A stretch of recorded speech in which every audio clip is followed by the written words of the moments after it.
So, The Lion King doesn't come out for about another week or so as of shooting this video, but the official reviews are out. Because the world premiere was the other day, and film critics and pundits and insiders got a chance to see it. And I read a lot of the reviews that were online today, and I gotta say, not exactly what I was expecting. So, let's talk about this. That movie is a shit show! What you think you see, what you think you hear, that's what it's about. It's all theater of the mind. No, it's garbage. It's garbage. Mood and atmosphere. Now that I really like. That's what I'm looking for. That's what I want to see. Hey folks, how you doing? Dave McRae here. Yes, that's right. In this video, I want to talk about The Lion King. Now, let me preface this video by saying I have not seen the movie yet because the movie's not out for about another week. But because I've been reading a lot of the reviews and getting sort of a general consensus, I will be talking about things that some of you might consider spoilery. Okay, even though it's not really a spoiler, some of you might consider it a spoiler, but if you've seen the 1994 animated film, I mean, come on. Just so you're warned, just in case there's somebody that's like, I wasn't expecting Mufasa to die! Whatever. Okay, so now, as of shooting this video, it currently has a 57% on Rotten Tomatoes. Now, I know what many of you are thinking. Dave, I don't give a shit about the critics, man. I don't give a fuck about Rotten Tomatoes. I don't listen to the critics, man. I don't care. I understand, and nor necessarily should you. But at the end of the day, a 57% on Rotten Tomatoes for arguably one of the most anticipated films of the year is a little surprising, especially when it's coming off the heels in terms of the technology and the director from The Jungle Book, which was critically acclaimed and praised for its technology and its use of animation and its pacing and its story. I mean, everybody loves The Jungle Book, except for the guy that's writing down now. I hated it, McRae. Okay, fine, you hated it. But everybody pretty much loved that movie, and for obvious reasons. It looked spectacular. So to get Jon Favreau, the director of that movie, to direct this movie, the live-action adaptation of The Lion King, seemed like the logical choice. And everything leading up to that moment seemed like it was all firing on all cylinders. And then the trailer came out, and it's like, holy fuck, right? Like, this is wow, right? But I have been reading quite a few reviews online today, and there appears to be, within the not-so-favorable reviews, the general consensus, there appears to be a pattern within that general consensus that has developed. And a lot of people are saying some of the same things. And quite frankly, it has me a bit worried. Now, for those of you that may not know, maybe you're new to my channel, welcome if you are. I am a full-time professional voice actor. That's my day-to-day job. That's how I make my living. But I have this little YouTube channel here that I like to jump online with every now and then and talk about movies and give some insights and some informed opinions. I always try to keep my opinions informed, but every now and then I like to rant and rave like, we all do, and, from an emotional point of view as well. That's always fun. But yeah, that's my day-to-day job. I'm a voice actor. And there was something I read that was part of the pattern that I thought, oh, as a voice actor, I was like, I totally understand that. I can relate to that. I understand the process of how that works. And yeah, if that is true, this could be a problem. This might be a problem. So this is what it is. Okay. So first of all, the first general consensus is within the unfavorable reviews, is the fact that it is pretty much a beat-for-beat remake of the 1994 animated classic. Now, for some of you who think the sheer existence of this new adaptation is ruining your childhood, maybe that is good news, because you're like, oh, okay, great. They're not going off and doing something crazy like some Tarantino version of The Lion King. But at the same time, probably not. You probably just think the existence in and of itself is ruining your childhood. But anyway, but because of this other thing that I can relate to as a voice actor, it's making the fact that this is a beat-for-beat remake of the 94 animated classic feel dull, bland, and predictable, where if it wasn't for that other thing, maybe there'd be a bit of leniency. I mean, maybe even though it's predictable, it might not be so bad. Okay, so let's talk about this.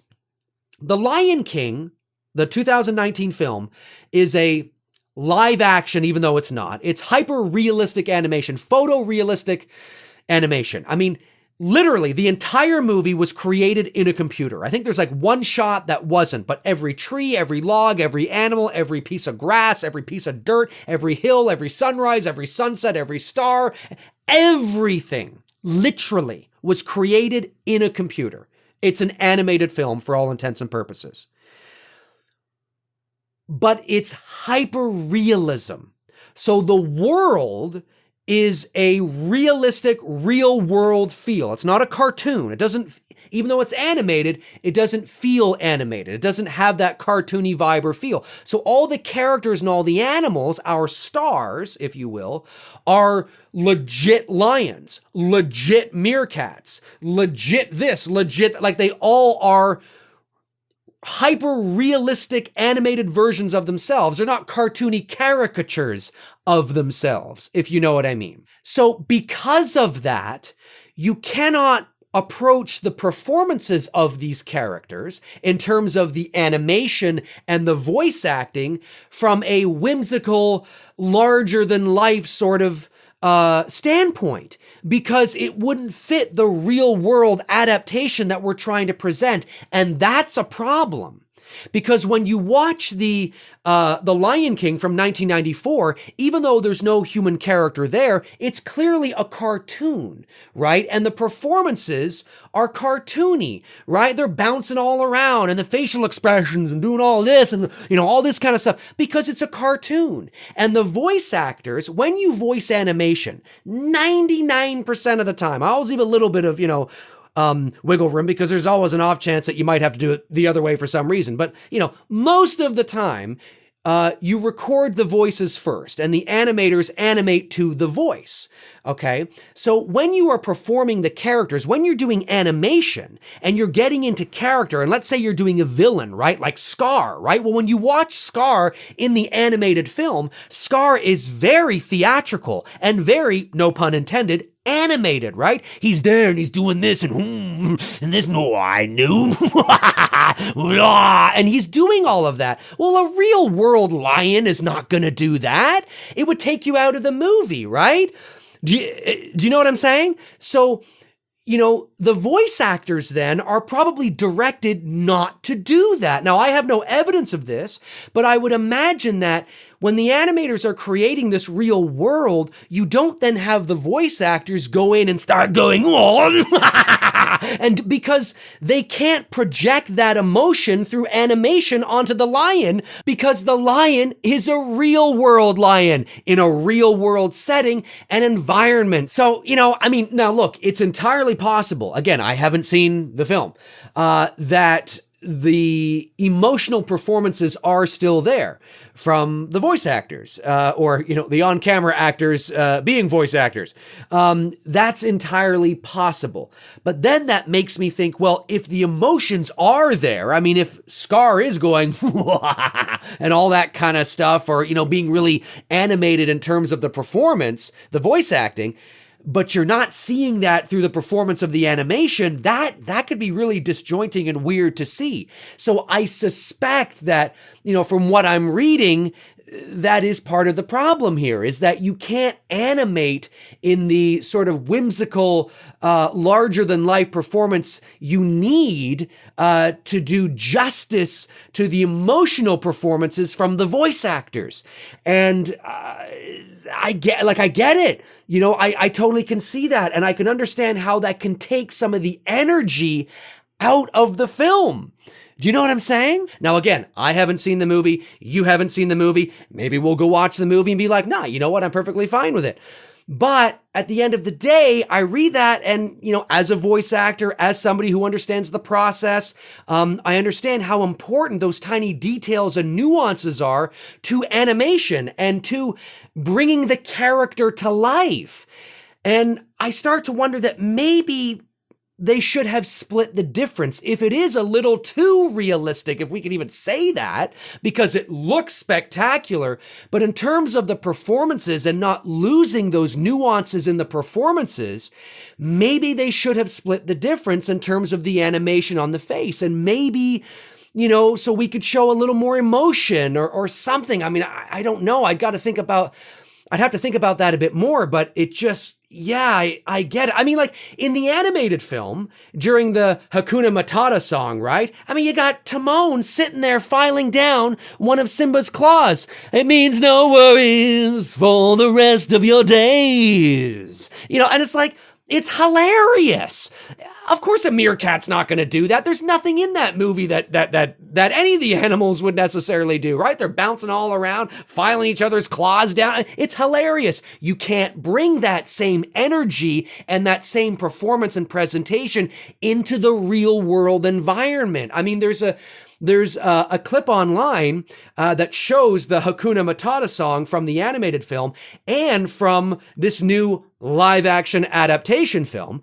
And there's a big difference. And I'm watching it and I'm like, yeah, there's not a lot of energy there. I mean, apparently, according to most everybody, Timon and Pumbaa, even in this new version, steal the show. So that's good. I mean, that's a plus. That's a positive.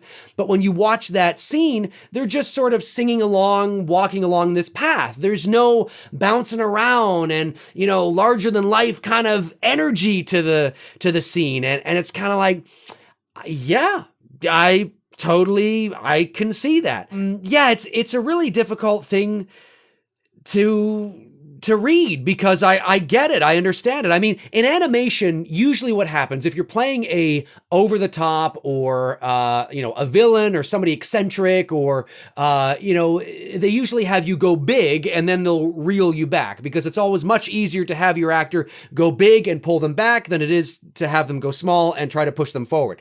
But I can guarantee you there was none of that. I mean, even as tempting as it would have been, they were probably all told, no, a little too much, a little too much, because you just can't animate that in the real world because the animals wouldn't be showing that much emotion. That is too bad. At the same time, though, you can think about the Jungle Book, and it worked in the Jungle Book. And I've been racking my brain thinking, well, why don't I have an issue with it in the Jungle Book? I'd have to watch the Jungle Book again, but the hyper-realism animation in that film is amazing, and it's all animals and shit like that.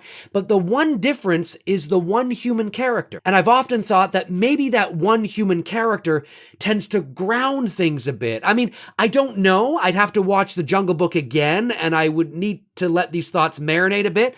But, it's a valid point for anybody who wants to say, well, there was the Jungle Book, and maybe, like I said, maybe we'll watch the movie and it will be fine. But I don't believe you got the same criticisms with the Jungle Book. And that's why it worries me, because I'm looking at this and I'm thinking, yeah, I mean, it sounds like the energy has just been sucked out of The Lion King. And when you make a beat for beat remake, right, you then have to rely on that energy from the animated film. If you make it a somewhat a beat for beat remake, but add your own shit, you might be able to then get a little more creative and add some spice and energy into the film that otherwise wouldn't be there if you were just copying the animated film. So I think maybe they should have not completely changed everything, but maybe there should have been a little more originality there, put your own stamp on it kind of thing. But at the same time, that's a catch-22, because if you do that, then you're going to piss everybody off. Oh, it's not my Lion King. That's not my Lion King. And it's like, okay, so they kind of, damned if they do, damned if they don't kind of thing. But then it begs the question, should this really have been done at all? Because then you start to think that maybe, just maybe, this is the one movie that they should not have turned into a live action film. Not because of nostalgia, not because they couldn't do it technologically, but just because of, it's a movie with nothing but animals, not one human character. And that energy and larger than life sort of presentation that you have in the 94 film, you can't do in a real world setting, and you're going to lose some shit. You're going to lose a lot of the charm a lot of the energy and nuance, and I don't know. It's an interesting debate, and it's something that I just wanted to get off my chest because I understand what they're talking about, and yeah, it's really interesting. So I'm really looking forward to seeing the movie now to see if I feel the same way. So anyways, folks, my name's Dave McRae. Comment below and let me know your thoughts. Is this something that you've read and that you're kind of like, that's kind of a good point? Or maybe this is something that you didn't even think about and you're like, oh, that's a good point. That's interesting. Comment below and let me know your thoughts. I would love to know. If you want to follow me on Facebook, you can at facebook.com/manythingsdavemccrae. That's where I tend to post in the meantime and in between time when I'm not posting here. All the links are in the description, including links to my official website, my Twitter, Patreon, merch store, IMDb. It's all down there. Check them out until your heart's content. And when your heart is content, check them out again. No, I'm just kidding. But yeah, so just let me know your thoughts. Yeah, I can understand that. That's a little disappointing to hear. Interesting. Anyways, I'll talk to you guys soon. Cheers.